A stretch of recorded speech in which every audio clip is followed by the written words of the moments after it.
Boleh dipegang? Boleh. Aman nggak kalau Kak? Gimana ini? Nggak usah deh, Kak. Oke, siap. Dari kecil kan udah punya orang tua yang emang di dunia entertainment. Ada nggak sih momen-momen yang kamu kalau di flashback kehilangan waktu masa-masa kecil kayak gitu?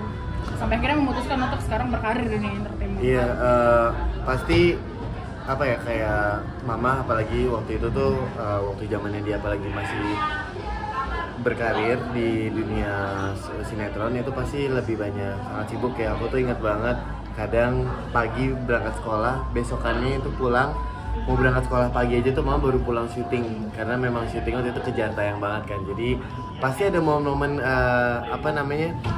kehilangan sedikit masa kecil dengan mama, tapi waktu ngeliat di layar hasilnya itu jadi sangat bangga juga, support. Dan aku sekarang kerja di sini, itu mama juga jadi aku jadi relate lah apa yang mama rasakan waktu itu, jadi malah lebih apresiasi dan ini juga keputusan aku sendiri untuk kerja di sini. Mama juga akhirnya saling dukung kita sekarang. Ini sekarang ke dunia entertainment sebagai bentuk balas dendam kah? Karena waktu kecil kayak lihat mama sibuk ya sekarang gue pengen gantian gitu.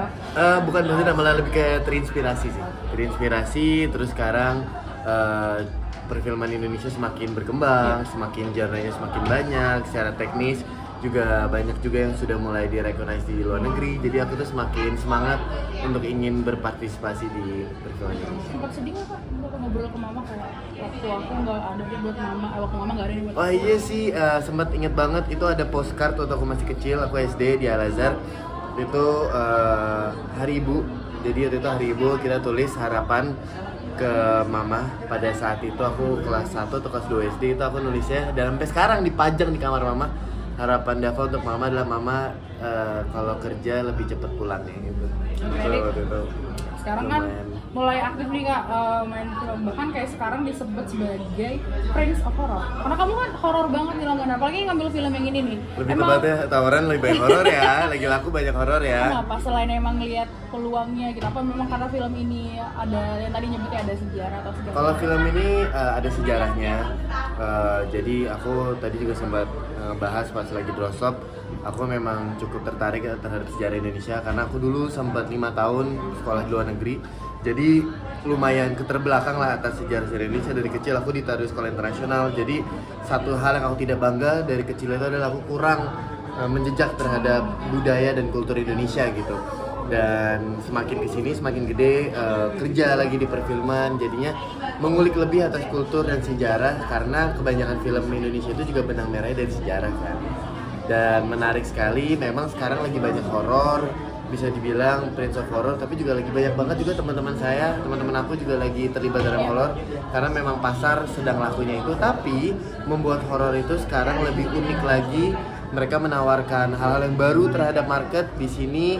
Contohnya di sini ya berbasis 65. Seberapa mencekamnya 65. Terus aku lihat ada produksi teman aku yang lebih ke horror action, terus horror yang gore, horror thriller. Jadi bukan semata-mata kalau orang dengar horror sekarang itu hanya jump scare, tapi enggak. Sekarang family dramanya itu lebih dikuatin. Waktu itu kan kehilangan itu tuh peran mama pas kecil. Ngerasa nggak sih sekarang ada penebusan dari mama?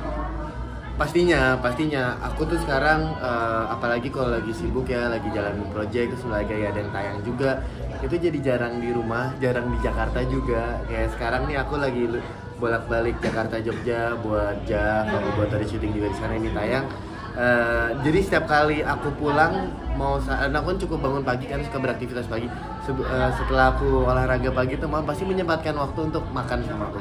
Mau akhirnya kita tidak ngobrol, tapi at least kita duduk bersama gitu. Mau akhirnya dia teleponan sama temennya untuk keperluan, mau akhirnya aku juga lagi ngapain lah entahlah gitu. Yang penting kita duduk bareng. Kan ini kan untuk film ini kamu ada merubah bentuk berat badan kah atau gimana kalau untuk meranin lebih merubah kayak secara look dari atas sampai bawah tuh agak beda, secara gesture juga mencoba beda karena memerankan suatu karakter yang unik di film ini dan di 65. Uniknya dalam artian tidak harus semoga ya, tapi itu delivernya itu tidak mudah dibaca.